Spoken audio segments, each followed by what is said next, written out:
1권 군인의 길 15편 엘리트 조선인들의 상처.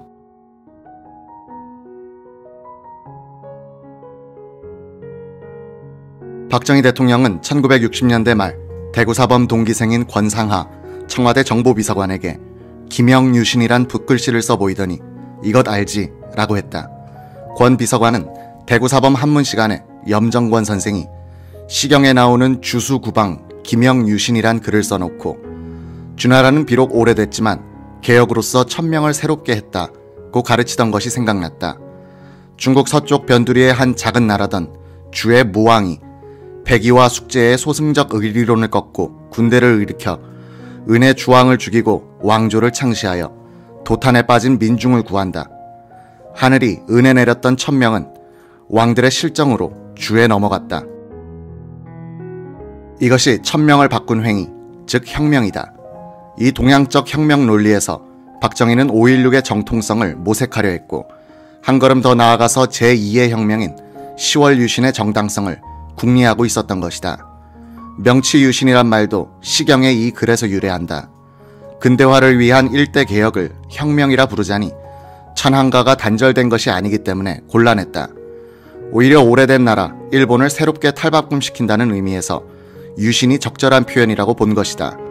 박정희도 정권 자체를 뒤엎은 5.16 거사는 혁명이라 불렀지만 1972년 10월 17일의 조치는 정권의 연속성을 유지시키면서 국가의 체질을 바꾼다는 점에서 유신이라 호칭했던 것이다. 혁명이라고 하면 많은 한국 지식인들은 루소류의 자연법 사상에 근거한 저항권으로서의 혁명을 생각하고 있었던 데 대해서 박정희는 동양 정치 사상에 기초한 혁명을 생각하고 있었다. 그의 근대화 혁명은 주자학적 구질서에 잔재를 타파하는 것을 목적으로 삼았으나 그의 혁명 사상은 대구사범에서 배운 동양적 전통과 문화에 뿌리를 둔 것이었다. 박정희는 피살되기 하루 전인 1979년 10월 25일 청와대 본관 식당에서 김용식 당시 주미대사 및 유혁인 정무 제1수석과 오찬을 함께한 뒤 정원으로 나오다가 잔디밭에 떨어진 오동잎을 하나 주워 올렸다. 그는 아주 스산한 표정을 짓더니 한시의 한 구절을 읊었다. 섬돌 앞의 오동잎은 벌써 가을 소리를 내는구나. 이것도 대구사범 학생들이 염정권 선생한테서 배운 송나라 주자의 시였다. 소녀는 늙기 쉽고 학문은 이루기 어렵도다. 잠깐의 시간인들 가볍게 할 수 있을 것인가. 연못과 방축의 풀은 아직 봄 꿈을 깨지 못했는데 섬돌 앞의 오동잎은 벌써 가을 소리를 내는구나. 경성제대 철학과를 나온 염정권은 열정적인 성격 그대로 한문 시간의 인생관과 민족관에 관계된 한시와 고사 그리고 문장들을 소개해주면서 시간을 헛되이 쓰지 말 것을 특히 강조했다. 박정희가 평생 동안 즐겨 인용한 도연명의 시도 염선생 시간에 배운 것이었다. 성년은 다시 오지 않고 하루의 새벽은 다시 없으니 때를 따라 열심히 공부하여라. 세월은 사람을 기다리지 않는다. 박정희가 외래사상이나 문화에 대해서 보여준 자주적인 자세의 출발점은 사물을 동양적 가치관으로 판단하려는 시각이었다. 그런 시각의 바탕에 깔린 것은 그가 대구사범 때 배웠던 한자 문화의 교양이었다. 그런 그가 한글 전용을 강행함으로써 오늘날의 한국 사회가 우리의 문화적, 역사적 뿌리로부터 단절되는 상황을 만들었다는 것은 흥미롭다. 박정희의 대구사범 시절을 취재하면 할수록 기자는 그가 좋은 사람들, 향기 있는 사람들을 많이 만나는 행운을 가졌음을 알게 됐다. 좋은 교사와 좋은 친구들 사이에서 보낸 그의 5년은 정신세계를 기름지게 했고 이것은 평생을 가는 그의 자산이 되었던 것이다. 대구사범의 이런 분위기를 만든 것은 히라야마 마사시 초대 교장이었다. 박정희는 히라야마가 전출된 3학년 때까지 그의 수신과목 강의를 들을 수 있었다. 그는 일본인들이 다니던 부산중학교 교장을 거쳐 현재의 경복고 전신인 경성 제2고보에서 만 8년간 교장으로 근무하다가 대구사범에 왔었다. 도쿄 제1고등학교와 제대를 나온 히라야마는 노일전쟁 때는 해군으로 참전했다. 이시카와 현 중학교 교장을 거쳐서 우리나라에 온 뒤 그는 조선어를 배웠고 민족차별, 인간차별을 하지 않았다. 조선인들에 대해서는 인정과 애정을 깔고서 대했기 때문에 거부감이 덜했다. 1931년에 발생한 대구사범 현준혁 독서회 사건으로 수십 명의 학생들이 구속되고 퇴학당하여 자신도 공경에 처했는데 히라야마는 한 번도 조선인 학생들을 비난하지 않았다. 그는 구속된 현준혁을 자주 면회했다. 히라야마는 다만 학생들이 공부해야 할 시기에 사회운동에 참여하여 희생당하는 것은 인재의 낭비라는 것을 자신의 경험담을 인용하여 역설할 뿐이었다. 일기생 송남헌은 히라야마 교장의 그런 충고는 우리에게 분별력을 가져다 줬다고 했다. 공부를 하여 실력을 쌓아야 진짜 독립운동을 할 수 있다는 자각이 생기더란 것이다. 실력만큼만 독립운동을 할 수 있다는 이런 현실주의자적 생각은 박정희의 소신으로서도 굳어졌다. 박정희가 대구사범 이후 평생을 지켜간 행동 원리는 실력을 비축한 다음에 행동한다는 것이었다. 그는 말이 앞서는 것을 싫어했을 뿐만 아니라 최후의 한 사람까지 식 선동적인 구호의 효용성을 믿지 않았다. 그는 상대를 제압할 수 있는 실력을 준비하기 전에는 수모도 참아야 한다는 태도를 견지하였다.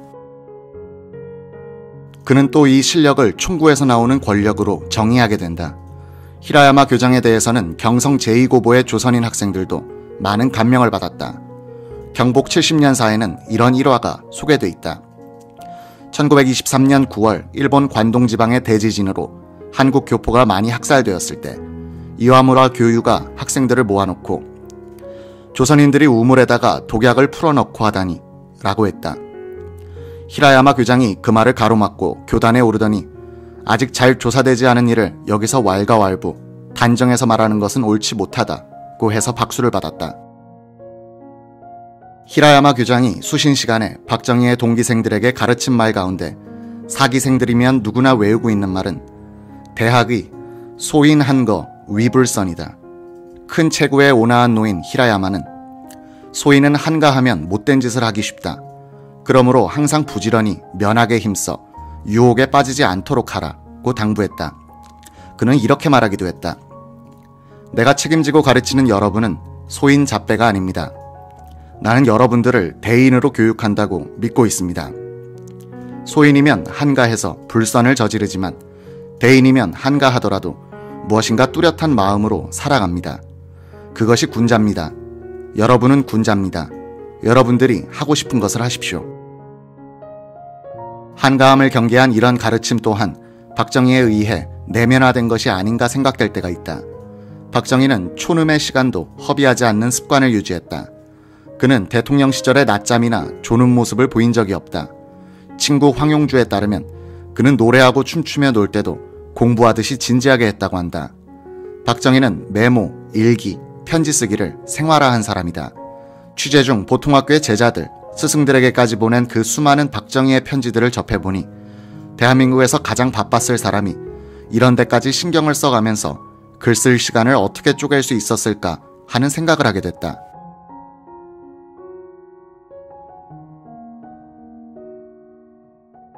박정희의 사기생들이 3학년도에 금강산으로 수학여행을 갔다가 돌아오는 길에 서울에 들르니 총독부로 전근된 지 몇 달 되지 않은 히라야마 전 교장이 마중을 나와서 학생들을 비원으로 안내했다. 한 학생이 숲에서 새가 날아오르는 것을 보고 야 학이다 라고 소리쳤다. 히라야마는 아니야 그건 도요새야 라고 바로 잡아주었다. 그러고는 혼잣말처럼 중얼거리는 것이었다. 비원에까지 와서 도요새나 보고 신기하게 여기다니. 망국의 정원에서 역사의 교훈을 배우려고 하지 않은 조선인 제자들에 대한 한탄으로 들렸다. 1934년 3월 29일 히라야마의 후임으로 교장이 된 도리카이는 혼켄이란 별명을 학생들로부터 얻었다. 강의 때마다 그는 천황은 삼라만상의 본원이다. 우리는 그 본원으로 돌아가야 한다. 는 말을 되풀이했다. 철저한 국가주의자 도리카이 교장의 치하에서 박정희는 조선과 조선인의 처지를 절절히 체험했다. 대구사범에서 조선인 학생들에 대한 사상 통제는 잘 이해가 가지 않는 구석이 있다. 사회에서는 팔리고 있고 일반 고보에서는 하등 문제가 되고 있지 않던 책이나 잡지도 허가 없이 갖고 있다가 적발되면 퇴학을 당하곤 했다. 사회주의 서적은 물론이고 삼천리 같은 잡지와 이순신 전기도 독서 금지였다. 박정희의 동급생 이성조는 압제가 심할수록 반발심도 거세어지고 나라를 잃은 서름이 뼈에 사무치는 것을 느꼈다고 했다. 이런 사무치는 감정은 다른 학교에서는 경험할 수 없었을 것이라고 그는 말했다.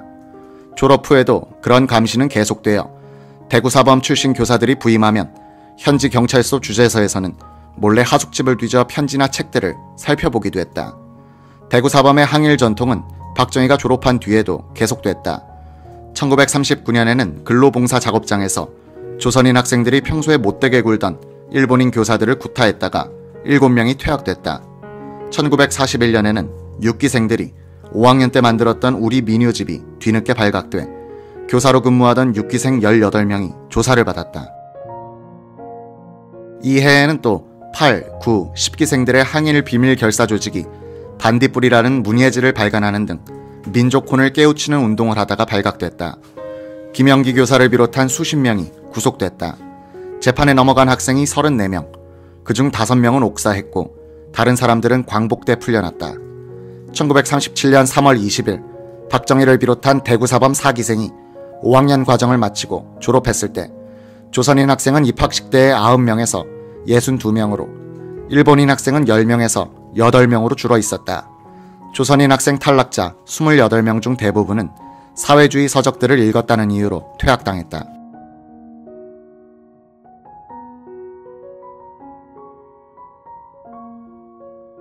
많은 동급생들이 이른바 주의자를 흠모하고 있을 때 박정희는 위인, 영웅, 역사, 조선어에 관심을 보이고 있었다. 그럼에도 박정희는 당시 조선의 지식인 사회를 주도하고 있던 사회주의 경향으로부터 완전히 벗어나 있을 수는 없었다. 동급생들의 약 3분의 1이 그 사상 문제로 학교를 쫓겨나고 상위형이 그쪽으로 기울고 있는 상황에서 소장농 출신의 가난한 이 학생이 마르크스와 레닌을 강 건너 불보듯 하고 있을 수는 없었을 것이다. 광복 뒤 그가 남로당에 포섭되는 토양이 이때부터 형성되기 시작했을 가능성이 있다. 박정희가 사회주의에 관심을 일정하게 가졌다고 해도 그것은 당시의 다른 학생들이 그랬던 것처럼 민족 해방 문제와 관련해서였을 것이다. 사기생들의 명단을 놓고서 그들이 졸업한 뒤에 살아간 과정을 알아보면 격동기 현대사의 나이테와 단면이 떠오른다. 월북, 납북, 행방불명, 암살, 학병, 빨치산, 군인, 회장, 경찰서장, 변호사, 주필, 교수, 교육감, 과학자. 우익과 좌익이 교차하고 남과 북이 불연속되는 사기생들의 경력과 경험들은 이들이 헤쳐가야 했던 세월의 자국들이다. 형은 우익총에, 아내는 좌익총에, 자신은 부하총에 죽은 박정희는 특별히 예외적 존재가 아닐지도 모른다. 사기생 나팔수 3인조의 운명이 상징적이다. 김국진은 평탄한 교육자 생활에서 물러난 뒤에 지금 경기도 과천에서 살고 있다. 이모 씨는 졸업 후 교사를 하다가 대구 의전에 들어갔다. 의사로 일하다가 광복한 뒤에 남로당에 가입했다. 인천 상륙 직후 지리산에 들어간 그는 빨치산 부대의 의료부장으로 3년간 일했다. 줄톱을 수술칼 삼아 썩어 들어가는 사지를 마취하지도 않고 잘라내었다. 그러다가 토벌군에 포위됐다. 자살하기 위해 심장을 향해서 발사한 2발의 총알이 빗나간 덕분에 그는 포로가 되었고 지금은 대한민국 국민으로서 서울 하늘 아래서 여생을 보내고 있다. 그리고 박정희.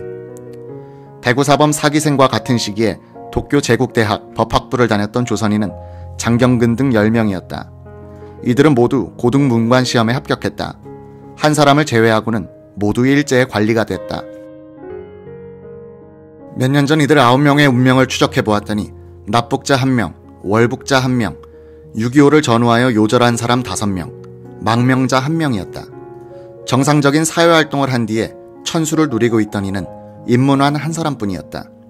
대구사범과 도쿄제대 법학부에서 엘리트 교육을 받은 조선인들은 그 교육과 지식 때문에 식민지 시대, 분단, 그리고 사상전쟁 시대를 살면서 서민 대중보다도 더 많은 상처를 받게 된 것이다. 박정희가 형제들 중에서도 비명에 간이는 근대 교육을 받은 2사람이었다. 이런 세대를 요새의 시각으로서 친일, 반일, 반공, 좌익의 틀 속에 무리하게 넣고 빼다가 보면 실존으로서의 인간은 실종되어 버리는 것이다. 대구사범 5년은 박정희가 사회생활을 하는 데 있어서 평생 동안 소용이 될 인격의 틀뿐만 아니라 인맥의 그물을 만들어줬다.